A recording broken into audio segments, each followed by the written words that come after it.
फरामोश कर दिया गया। मेरी तजवीज़ है कि ये कॉन्फ्रेंस हमूदुर रहमान कमीशन की सिफारिशात को अवाम के सामने लाए। बहुत दफा इसका जिक्र हो चुका है और बार बार हो चुका है, कई सालों से हो रहा है, कई दहाइयों से हो रहा है, लेकिन मेरा ख्याल है कि आज उन्हें अमली जामा पहनाने का ऐद करना चाहिए और इसे अपने एजेंडे का हिस्सा बनाना चाहिए। इस तरह के ठोस इकदाम से मुल्क को इस दलदल से निकाला जा सकता है। इस वक्त हमारी अवलीन तरजीह इस गैर नुमाइंदा और नाअहल और सिलेक्टेड हुकूमत और उससे कहीं ज्यादा अहम इस निजाम से जिसका मैंने जिक्र किया है, इससे निजात हासिल करना है। इमरान खान हमारा एज सच हदफ नहीं है, हमारा मुकाबला इमरान खान से नहीं है। ये मैं इलेक्शन से पहले भी कह चुका था और आज भी कह रहा हूं।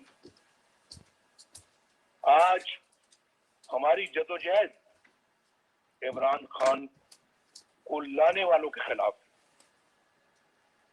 और उनके खिलाफ है जिन्होंने इस तरह इन्हें इलेक्शन चोरी करके इस तरह के नाअहल बंदे को इस जगह पर लाकर बैठाया है और मुल्क को बर्बाद कर दिया। ये मुल्क हमें तमाम चीजों से ज्यादा अजीज है, जिसने अवाम और अपोजिशन के साथ साथ अच्छी शोहरत के हामिल जज साहबान को भी निशाना बना लिया है। ये तब्दीली अमल में ना आई तो ये नाअहल और जालिमाना निजाम मुल्क को नाकाबिल तलाफी नुकसान पहुंचा देगा। हमें ये भी नहीं भूलना चाहिए कि हमारे दुश्मनों के अज़ाइम क्या हैं।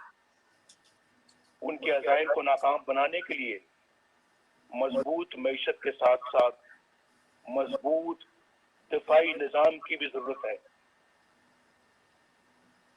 हमने पहले भी इस मुल्क को अल्हम्दुलिल्लाह एटमी कुव्वत बनाया है और हर वो जरूरत पूरी की है जिसके लिए हमारे दफा को जरूरत थी। हमारी कौमी सलामती के लिए जरूरी है कि हम अपनी मईशत के साथ साथ अपनी मुसल्लह अफवाज को भी मजबूत से मजबूत तर बनाएं।